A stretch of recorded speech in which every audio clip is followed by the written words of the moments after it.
नमस्कार विद्यार्थ्यांनो, सर्व विद्यार्थ्यांचे आपला विषय कंपनी कायद्याचे घटक एलिमेंट्स ऑफ कंपनी लॉ यामध्ये मी डॉक्टर पद्मावती इंगोले म्हणजेच इंगोले PS सर्वांचे रामकृष्ण मोरे कला वाणिज्य महाविद्यालय अकुर्डी यामध्ये हार्दिक स्वागत करते. आता आपण आपल्या या विषयाकडे जाऊया.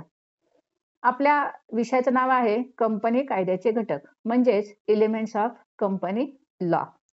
विषयाचं नाव जरी वेगळं असेल तरी हा विषय बराचसा तुम्हाला ओळखीचा आहे. कारण या विषयामध्ये तुम्हाला बराचसा भाग हा तुमचा 11वी आणि 12वी SP संबंधित असलेला दिसून येईल.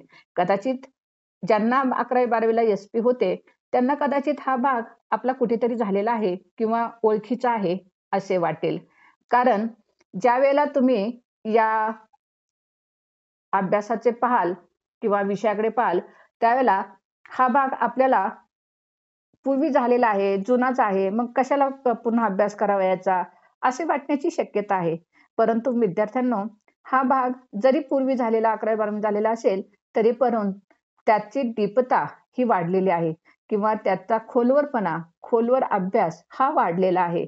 जरी हा भाग जुना वाटत असेल तरी तुमची SY-BComची पात्रता लक्षात घेऊन त्यामध्ये पूर्णपणे जास्तीत जास्त खोलवर ज्ञान देण्याचा प्रयत्न या भागामध्ये झालेला आहे आणि म्हणून त्या दृष्टिकोनातून आपल्याला या विषयाकडे पाहायचं आहे.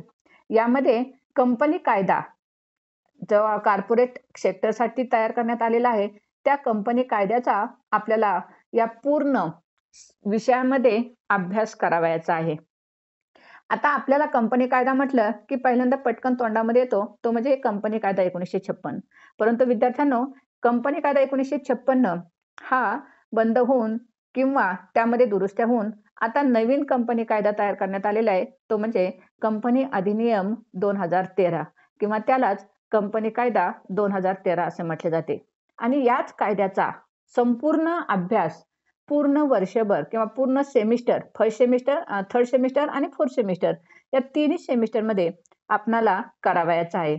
आता जी तुम्हाला सेमिस्टर असणार आहे ती तुमची सेमिस्टर 3rd असणार आहे किंवा 3 असणार आहे आणि सेकंड सेमिस्टर जे असणार आहे त्याला आपण सेमिस्टर 4th असे म्हणणार आहोत. आपला हा जो विषय आहे हा विषय आपल्याला कंपल्सरी असणार आहे. तुम्हाला SY-BComला सावित्रीबाई फुले पुणे विद्यापीठानुसार तुम्हाला 5 विषय कंपल्सरी असतात. त्यामध्ये account, eco, business management, elements of company law आणि तुमचा जो इकॉनॉमिक्स आहे तो विषय. असे जे 5 विषय आहेत हे 5 विषय तुम्हाला कंपल्सरी असतात आणि एक विषय किंवा BC हा एक तुम्हाला बिझनेस कम्युनिकेशन हा एक कंपल्सरी विषय येतो आणि हे 5 विषय तुम्हाला कंपल्सरी असतात आणि 6वा विषय हा तुमचा स्पेशलायझेशनचा असतो आणि त्याप्रमाणे तुमचं स्पेशलायझेशन सुरू होते. तर या 5 कंपल्सरी विषयांपैकी असलेला हा आपला विषय आहे कंपनी कायद्याचे घटक, एलिमेंट्स ऑफ कंपनी लॉ. पूर्णपणे कंपनी कायद्याचा फक्त आणि फक्त केवळ कंपनी कायद्याचा अभ्यास आपल्याला या दोन्ही सेमिस्टरमध्ये करावयाचा आहे. त्यानुसार तुमच्या लक्षामध्ये येईल की दोन्ही टर्मला आपल्याला जर एकाच कायद्याचा अभ्यास करायचा असेल तर तो किती मोठ्या स्वरूपामध्ये डीप नॉलेजमध्ये असणार आहे. तर आता आपण जाऊया आपल्या विषयाकडे, कंपनी कायद्याचे घटक, एलिमेंट्स ऑफ कंपनी लॉ. आता विषयाकडे जाण्यापूर्वी या विषयाची मार्क सिस्टीम कशी असणार आहे ते एकदा आपण पाहूया. तुम्ही गेल्या वर्षी CBCS पॅटर्नमध्ये परीक्षा दिलेल्या आहेत आणि त्याची माहिती आहे. आपला हा जो विषय आहे कंपनी कायद्याचे घटक हा जो विषय आहे हा कंपल्सरी आणि थेरी स्वरूपामध्ये येतो. या विषयाला प्रॅक्टिकल नाहीये. त्याच्यामुळे या विषयाच्या मार्कांचं विभाजन हे 2 भागामध्ये केलेलं आहे. इंटरनल मार्क्स हे 30 मार्काला असणार आहेत आणि युनिव्हर्सिटी एक्झाम ही 70 मार्काची असणार आहे. इंटरनल मार्क्समध्ये असाइनमेंटचे तुम्हाला 10 मार्क्स असणार आहेत आणि 2 ट्युटोरियलचे मिळून 20 मार्क असणार आहेत. म्हणजे असाइनमेंटचे 10 आणि ट्युटोरियलचे 20 असे 30 मार्क तुम्हाला इंटरनलचे देण्यात येणार आहेत आणि युनिव्हर्सिटी एक्झाम ही तुमची 70 मार्कांची होणार आहे. अशा प्रकारे आपला एकूण हा पेपर 100 मार्काचा सेमिस्टर 3 साठी आणि 100 मार्काचा सेमिस्टर 4 साठी असणार आहे. याला प्रॅक्टिकल नसल्यामुळे प्रॅक्टिकलचे मार्क्स याला मिळणार नाहीत.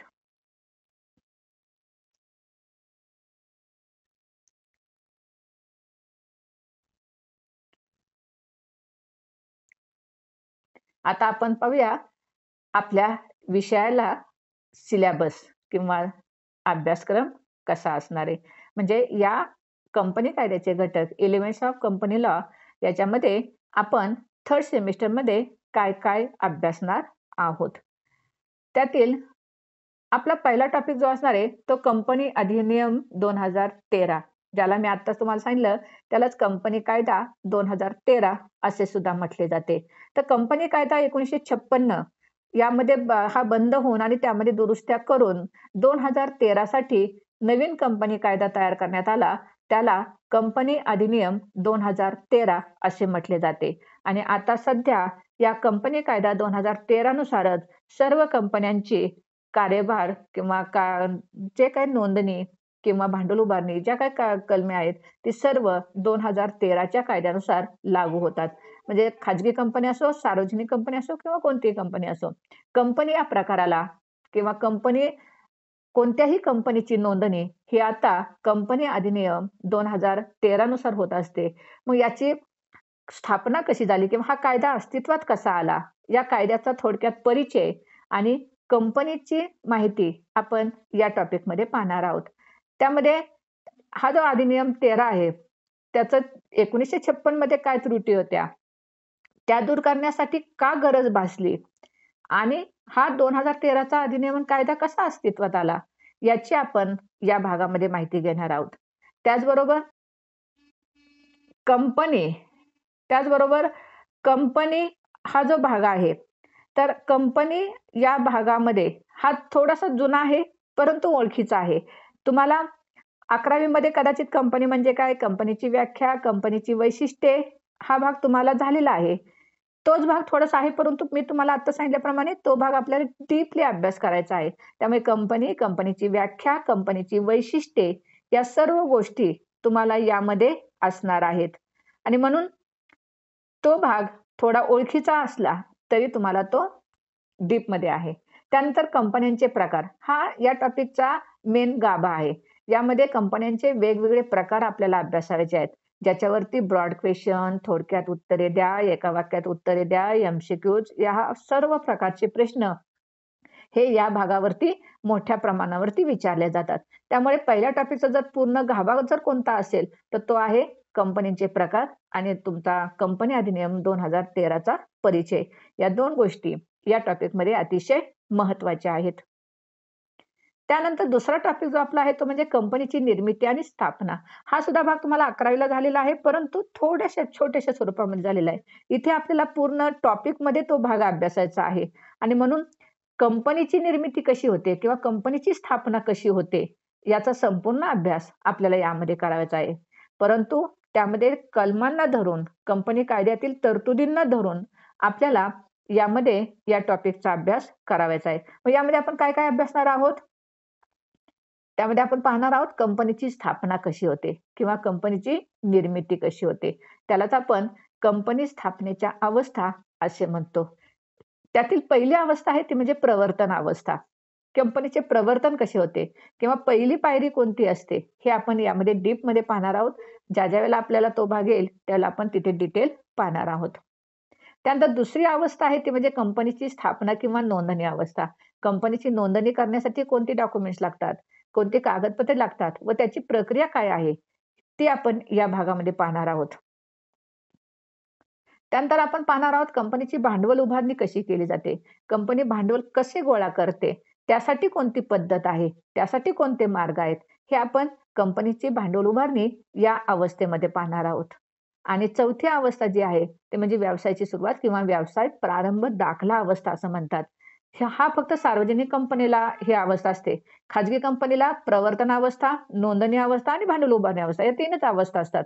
परंतु सार्वजनिक कंपनीला मात्र अजून एक पुढे पाऊल टाकावं लागतं. ते म्हणजे व्यवसाय प्रारंभ दाखला अवस्था आणि या 4 अवस्थांमधून कोणत्याही कंपनीची स्थापना होत असते आणि या 4 पॉइंटला आपण या दुसऱ्या टॉपिकमध्ये डिटेल अभ्यासणार आहोत. ज्यावेळेला आपण अभ्यास करू, त्यावेळेला याची खोलता तुम्हाला लक्षामध्ये येईल. त्यानंतर तिसरा जो टॉपिक आहे आपला तो म्हणजे कंपनीचे महत्त्वपूर्ण दस्तऐवज, की कंपनीची स्थापना होत असताना आणि कंपनीची भांडवल उभारणी करीत असताना कंपनीला कोणकोणते दस्तऐवज सादर करावे लागतात, ते आपण यामध्ये पाहणार आहोत.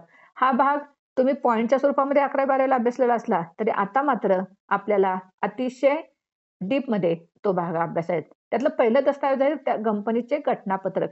यालाच आपण मेमोरंडम ऑफ कंपनी असं म्हणतो. हा भाग पॉइंटच्या स्वरूपामध्ये 11वीला अभ्यासला असला तरी आता जर आपल्याला आपण घटनापत्रक म्हणजे काय, घटनापत्रकाच्या व्याख्या आणि घटनापत्रकातील कलमे, घटनापत्रकातील कलमांची दुरुस्ती या स्वरूपामध्ये आपण हा भाग अभ्यासणार आहोत. आणि म्हणून घटनापत्रक हा पॉइंट न होता तो या टॉपिकचा मेन भाग झालेला आहे. त्यानंतर आपले दुसरे डॉक्युमेंट असणार आहे ते म्हणजे कंपनीची नियमावली. यालाच आर्टिकल ऑफ कंपनी असं म्हटलं जातं. हा सुद्धा कंपनी स्थापनेतील अतिशय महत्त्वाचा असा दुसरा ऐवज समजला जातो. ही 2 कागदपत्रे असल्याशिवाय कोणत्याच कंपनीची स्थापना होऊ शकत नाही आणि म्हणून या 2 कंपनीची स्थापना कोणत्याही कंपनीची स्थापना करण्यासाठी या 2 कागदपत्रांची अतिशय गरज असते. मग ही 2 कागदपत्रे नक्की काय आहेत? त्याच्या तरतुदी काय आहेत? ते कोण तयार करते? कशासाठी तयार केले जाते? या सर्वांचा अभ्यास आपण यामध्ये पाहणार आहोत. तिसरे महत्त्वाचे दस्तऐवज आहे ते म्हणजे कंपनीचे माहितीपत्रक. यालाच प्रॉस्पेक्टस ऑफ कंपनी असे म्हटले जाते. प्रॉस्पेक्टस ऑफ कंपनी हा भाग केवळ सार्वजनिक कंपनीला लागू होतो. खाजगी कंपनीला माहितीपत्रक प्रसिद्ध करावे लागत नाही. हा भांडवल उभारणी अवस्थेतील दस्तऐवज समजला जातो. सार्वजनिक कंपनीला ज्यावेळेला भांडवल गोळा करायचे असते आणि भागांची विक्री करायची असते, त्यावेळेला कंपनीचे माहितीपत्रक प्रसिद्ध करावे लागत असते. मग हे माहितीपत्रक म्हणजे काय? त्याचबरोबर या माहितीपत्रकात कोणत्या बाबी असतात किंवा कोणत्या तरतुदी असतात? त्याच माहितीपत्रकाचे प्रकार कोणते आहेत? सेल्फ माहितीपत्रक म्हणजे काय? या सगळ्या गोष्टींची माहिती आपण या माहितीपत्रकामध्ये घेणार आहोत. आता तुमच्या लक्षामध्ये आलेलं असेल, की या 3 पॉइंटचा मिळून अख्खा टॉपिक झालेला आहे. आपण 11वीला हे किंवा 12वीला तुम्ही फक्त 3 पॉइंट अभ्यासले असतील. पण आता आपण या 3 पॉइंटचा पूर्ण तिसरा टॉपिक अभ्यासणार आहोत. मग 3 पॉइंटवरती जर पूर्ण टॉपिक होत असेल, तर त्याची डीपता किती असेल हे तुमच्या लक्षामध्ये येईल. त्यानंतर आपल्या फर्स्ट सेमिस्टरचा जो चौथा टॉपिक आहे, तो म्हणजे कंपनीचे भांडवल. हा थोडासा तुम्हाला ओळखीचा वाटेल. अतिशय सोपा आहे.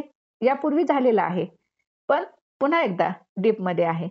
पण पाहताना मात्र हा बराचसा तुमच्या जवळचा, ओळखीचा, माहितीचा, सहजासहजी परीक्षेमध्ये लिहिता येणारा असा हा भाग आहे. मग आपण यामध्ये काय अभ्यासणार आहोत? तर कंपनीचे भाग, भाग भांडवल आणि रोखे किंवा प्रतिभूती. आता हा भाग आपल्याला माहिती आहे. भाग म्हणजे काय? भागांचे प्रकार कोणते आहेत? सामान्य भाग म्हणजे काय? अग्रहक्क भाग म्हणजे काय? त्याची व्याख्या, त्याची वैशिष्ट्ये, त्याचे फायदे, तोटे हा भाग आपण यामध्ये पाहणार आहोत. म्हणजे भाग, अग्रहक्क भाग, सामान्य भाग, भांडवल, भांडवलाचे प्रकार आणि प्रतिभूती आणि रोखे म्हणजे काय? ते आपण यामध्ये पाहणार आहोत. त्यानंतर कंपनीला भांडवल उभारणी करण्याच्या पद्धती कोणत्या आहेत? कोणते मार्ग आहेत? कोणत्या पद्धतीने कंपनी भांडवल गोळा करू शकते? याचा अभ्यास आपण या भागामध्ये पाहणार आहोत. कंपनीला वेगवेगळ्या मार्गाने भांडवल उभारणी करता येते. ते मार्ग कोणते आहेत? आणि त्यातील फायद्याचा मार्ग कोणता? कोणत्या मार्गाला कोणते तोटे आहेत? आणि चांगल्या पद्धतीची निवड कशी करावयाची? हे आपण यामध्ये पाहणार आहोत. त्यानंतर कंपनीचे भागांचे वाटप. कंपनीचे भागांचे वाटप आपण कसे करणार आहोत? किंवा कंपनी भाग विक्री करीत असताना ज्या भागधारकांना भागांचे वाटप केलेले आहे, ते कशा पद्धतीने केले जाते? त्याची कायदेशीर प्रक्रिया काय? त्याची कायदेशीर पद्धत काय आहे? हे आपण यामध्ये पाहणार आहोत. ती कायदेशीर प्रक्रिया यामध्ये जास्त महत्त्वाची आहे. त्यानंतर भागावरील रकमेची मागणी. याला आपण अकाउंटच्या भाषेत कॉल ऑन शेअर्स असे म्हणतो, की ज्या भागधारकांना भागांचे वाटप केलेले आहे, त्या भागाची रक्कम जी आपण टप्प्याटप्प्याने मागवतो किंवा हप्त्या-हप्त्याने मागवतो, ती मागणी कशाप्रकारे केली जाते, कोणाकडून केली जाते, ती कशी करावयाची, त्याच्या कायदेशीर तरतुदी काय आहेत, याचा अभ्यास आपण या भागावरील रकमेची मागणी किंवा कॉल ऑन शेअर्स यामध्ये करणार आहोत. त्यानंतर आहे भाग प्रमाणपत्र किंवा भाग दाखला. ज्यांना भाग दिलेले आहेत आणि ज्यांनी भागावरील रक्कम भरलेली आहे, त्यांना त्याच्या बदल्यात जे प्रमाणपत्र दिले जाते, त्याला भाग प्रमाणपत्र किंवा दाखला असे म्हणतात. भाग दिल्याचा किंवा भाग खरेदी केल्याचा हा कायदेशीर पुरावा समजला जातो. तो कसा दिला जातो? भाग प्रमाणपत्र कोणाला मिळते? त्याची मागणी कशी केली जाते? हरवले तर दुसरे भाग प्रमाणपत्र कसे घेतले जाते? याची माहिती आपण या भागामध्ये पाहणार आहोत. तर हा जो टॉपिक आहे, हा टॉपिक तुमचा पूर्णपणे आपल्या भांडवलाशी रिलेटेड. धन्यवाद विद्यार्थ्यांनो. आजचा भाग शांतपणे ऐकून घेतल्याबद्दल.